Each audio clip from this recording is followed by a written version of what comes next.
What's poppin', guys? WFColonel 56 coming at you, and you are getting the white screen today. Yes, you are getting the white screen.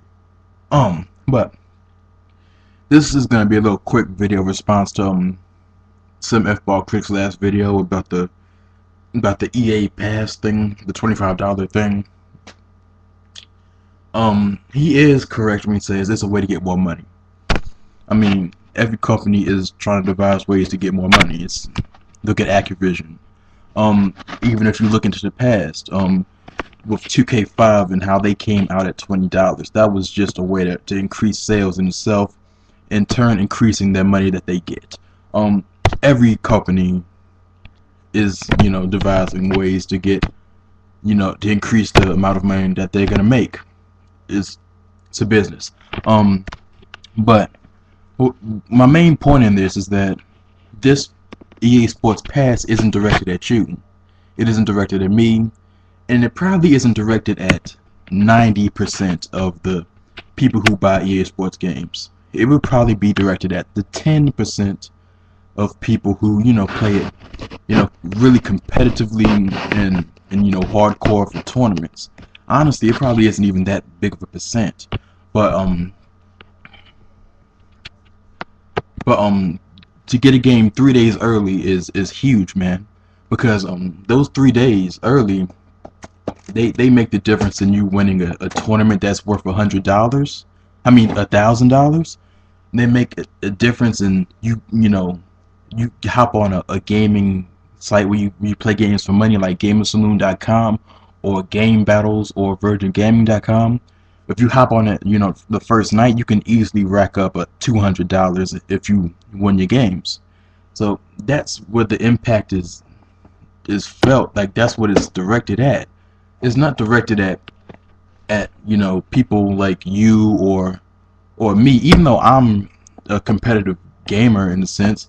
But I play for money and stuff, but it's not directed at me because I don't go out and play for money as soon as the game comes out. I wait a week or two after. But here's how it's beneficial to EA Sports to do what they're doing. Because I'm just gonna pull up a little example from last year. Obviously we all know that Madden, it leaks out quite a bit of time before it comes out. With you can mod your 360 and the game leaks out that way, but also physical copies of the game usually leak out about 2 to 3 weeks before it comes out. And that's pretty much what they're trying to address, is the physical copy of the game that's releasing. I mean, that's leaking out early. Again, I'm on Madden websites a whole lot. Last year is a perfect example. On one website, one guy got a hold of 6 or 7 copies of Madden a week and a half to 2 weeks early. I forget the exact time range before Madden 11 released. He was taking the highest bidder, to get those games. Do you want to know what those games ended up costing those people to get the game about 2 weeks time before the Madden 11 dropped? It was anywhere from $200 to $300. He sold each of those games for $200 to $300. That's the length that competitive players go to get a game early, so they can get that advantage on their opponents. So they can win money early on in the year. Like I said, with Virgin Gaming and gamersaloon.com, and also with tournaments. And honestly, I, as a consumer, if I would be willing to pay those godly amounts for that money, for that game a week or two early, I would be more enticed to get the game from EA Sports directly, to get it 3 days earlier from that EA Pass thing, because you don't have to deal with possibly getting ripped off, possibly getting the game much later than what you thought you were going to get it from this outside mystery source, and things like that. So it's a much better deal for those people who play competitively and want to, you know, get the game early so they can get a step ahead of their opponent.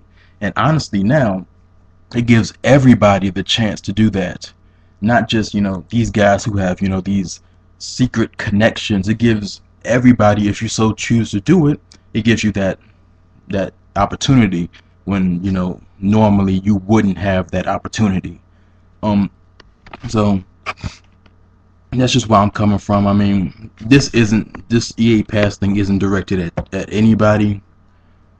This is not directed at, you know, the majority of people who buy the game. It's directed at, you know, the small portion. And honestly, once you really break it down, that that $25 is not a lot if you think about it, because it's 25 divided by how many games are in that package.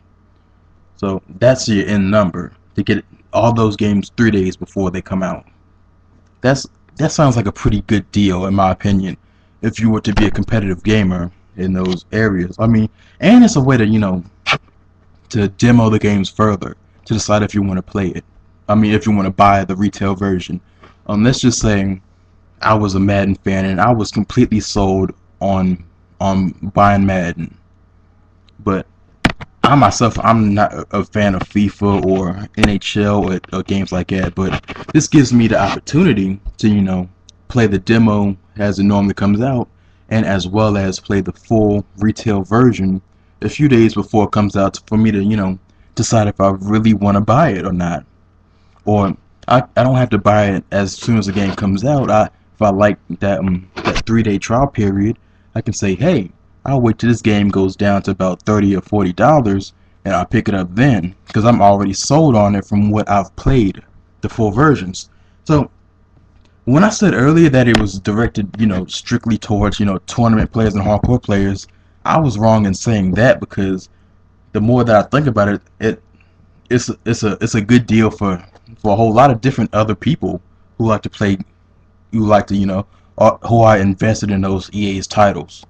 I mean, but just in my opinion, I mean, for me myself, I wouldn't pick it up, because it really isn't doing me a whole lot of good. I mean, I don't really play, you know, FIFA or NHL. I only really play Madden from EA Sports. That's pretty much it, and it isn't worth, you know, $25 to me, but to others it might be. So I'm just gonna leave it with that. WFColonel 56. I made this video too long, but I'm out.